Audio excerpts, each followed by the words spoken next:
দেয়ে আসছে শক্তিশালী ঘূর্ণিঝড়, আঘাত আনতে পারে দু বাংলার উপকূলীয় অঞ্চলে। জেলায় জেলায় লাল সতর্কতা জারি করা হতে পারে। বাংলাদেশের খুলনা, বরিশাল এবং দক্ষিণের উপকূলীয় বেশ কিছু এলাকায় মাঝারি থেকে ভারী বৃষ্টিপাত হওয়ার প্রবল আশঙ্কা দেখা যাচ্ছে মাসের শেষের দিকে।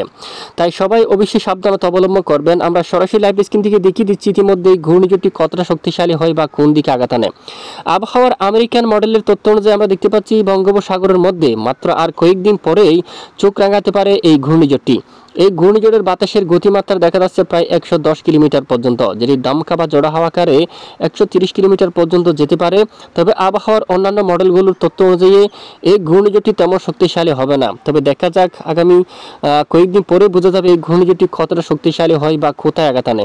যদিও এই মুহূর্তের আপডেট অনুযায়ী দেখতে পাচ্ছি আবহাওয়ার আমেরিকান মডেলের তথ্য অনুযায়ী এটি কিন্তু সরাসরি পশ্চিমবঙ্গ, বাংলাদেশের উপকূলীয় অঞ্চল দিয়ে আঘাত আনার সম্ভাবনা দেখা যাচ্ছে এবং এটি আগামী 29শে মে নাগাদ সরাসরি স্থলভাগে প্রবেশ করতে দেখা যাচ্ছে এবং দু বাংলার উপরে কিন্তু তাণ্ডবলীলা কিন্তু শুরু করে দিতে পারে এবং জেলায় জেলায় শুরু হতে পারে তখন মাঝারি থেকে ভারী বৃষ্টি, বিশেষ করে খুলনা, বরিশাল, ঝালকাঠি, পটুয়াখালী, বিশেষ করে বরগুনা, পাথরঘাটা, কলাপাড়া, এখানে এই যে সকল এলাকায় কিন্তু মাঝারি থেকে ভারী বৃষ্টিপাত শুরু করে দিতে পারে।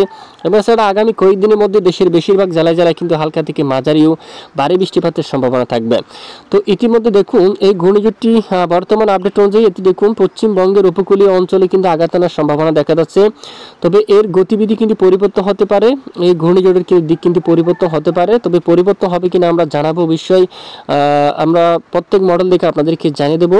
যেহেতু বর্তমান আমরা দেখতে পাচ্ছি আবহাওয়ার ইউরোপিয়ান মডেল অনুযায়ী এই ঘূর্ণিঝড়টি কিন্তু দুর্বল আকার দেখা যাচ্ছে, তবে আবহাওয়ার আমেরিকান মডেল অনুযায়ী কিছুটা শক্তিশালী দেখাচ্ছে।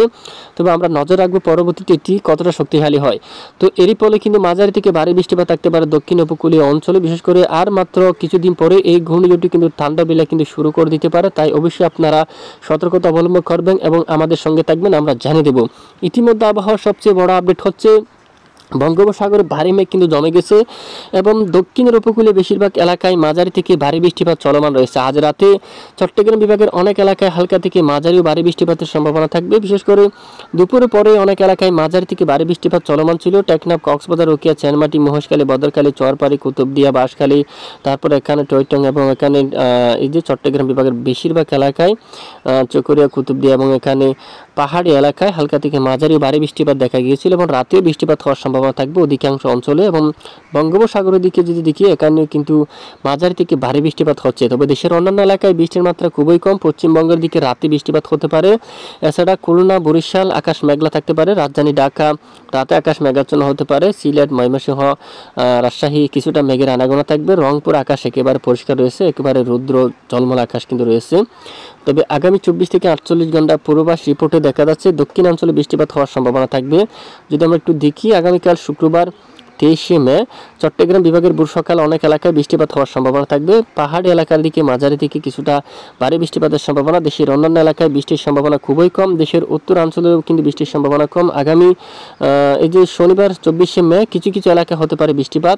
পাশাপাশি রবিবার 25শে মে উত্তরের কয়েক এলাকায় বৃষ্টিপাত। এছাড়া সোমবার 26শে মে থেকে দেশের উত্তর দিকের বেশিরভাগ এলাকায়, দেশের উত্তরাঞ্চল এখানে বেশ কিছু এলাকায় ভয়াবহ মাঝারি থেকে ভারী বৃষ্টিপাত হওয়ার সম্ভাবনা দেখা যাচ্ছে। তখন সিলেট বিভাগের অনেক এলাকায় মৌলভীবাজার সহ দেখুন মৌলভীবাজার, সিলেট, তারপর এখানে দেখুন কুলাউড়া, ধর্মনগর, ভরলেখা, জগন্নাথপুর, বালাগঞ্জ, বাড়িয়াচল, হবিগঞ্জ, তারপর ইটনা সহ পেনারবাগ, কেন্দুয়া, নেত্রীগুনা, কিশোরগঞ্জ এবং ময়মনসিংহ, তারপর ত্রিশাল, সরিষাবাড়ি, বগুড়া, ঘোড়ারঘাট, রাজীবপুর, মহদেবপুর সহ সকল জেলার উপর দিয়ে শক্তিশালী কালবৈশাখী ব্যাপক আকারে মাঝারি থেকে ভারী বৃষ্টিপাত হওয়ার সম্ভাবনা থাকবে।